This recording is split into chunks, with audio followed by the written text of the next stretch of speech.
politique du pire ou du gros soir. Ce que dit Olivier Faure est juste faux, mais vous savez, quand on prétend... Ne pas voter la suspension en disant nous on veut l'abrogation. Quand on prétend défendre les salariés, quand on prétend défendre les retraités, et quand dans le même temps le gouvernement a l'intention de faire la poche des retraités et des salariés, notre devoir, quand on prétend les défendre, et je prétends les défendre, c'est d'empêcher le gouvernement de faire ça. C'est pas de le laisser faire.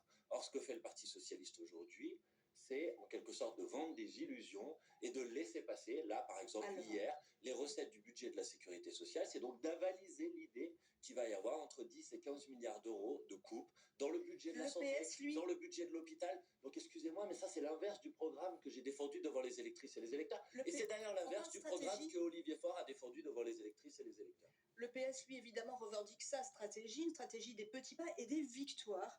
Alors, donc, la suspension de la réforme des retraites, le rétablissement d'une forme d'ISF, le dégel du barème de l'impôt sur le revenu, un milliard de plus pour l'hôpital. C'est incroyable.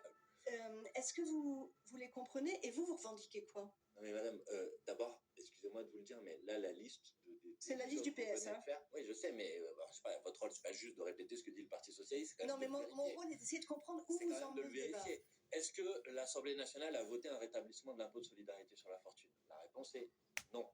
Ce n'est pas vrai. Il y a plusieurs mesures une modification de ce qu'on appelle l'impôt sur la fortune immobilière, où on a transformé un barème progressif par un barème avec un taux fixe de 1%. Très concrètement, ce qu'a fait l'Assemblée nationale, c'est faire un cadeau aux multimilliardaires, aux plus riches, parce qu'ils paieront moins d'impôts sur la fortune, en l'occurrence immobilière, puisque c'est comme ça que ça s'appelle, si ce projet devait voir le jour, que c'est le cas aujourd'hui. Vous avez cité dans les victoires du Parti Socialiste la réindexation du barème de l'impôt sur le revenu. C'est un amendement que nous avons voté, nous, que le Parti Socialiste n'a pas voté. Ils ont voté contre. Alors, si vous voulez maintenant expliquer que les points sur lesquels ils ont voté contre, c'est des victoires du Parti Socialiste, ça va commencer à être un petit peu compliqué à convaincre. Maintenant, vous m'avez posé la question. Nous, ce qu'on fait, on se bat pour essayer d'enlever un maximum de mauvaises choses de ce budget. Mais on ne se fait pas d'illusions et on ne vend pas du rêve aux Françaises et aux Français. Et on sait qu'à la fin, le gouvernement a l'intention de les ramener, notamment par la commission mixte paritaire, c'est-à-dire par le Sénat. Et donc, à la fin, nous allons rejeter ce budget. Nous allons rejeter ce budget de la sécurité sociale, parce qu'il n'y a rien à attendre de ce gouvernement. Et est-ce que je vous ai bien compris, mercredi, si vous arrivez au moment où il faut voter sur la suspension de la réforme des retraites,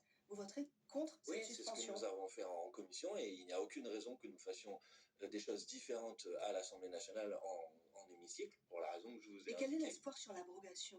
Vous avez quel espoir sur la possibilité de faire passer l'abrogation? C'est votre niche du 27 novembre. Non, mais avec ce gouvernement, je n'ai aucun espoir de faire passer l'abrogation de la réforme des retraites. C'est pourquoi, si on veut l'abrogation de la réforme des retraites, il faut faire tomber ce gouvernement. Parce que vous savez, c'est quand même incroyable. Alors, elle est où votre censure? Attendez, c'est quand même incroyable. Il faudrait faire passer comme un progrès le fait d'avoir un vague décalage, alors qu'il y a une majorité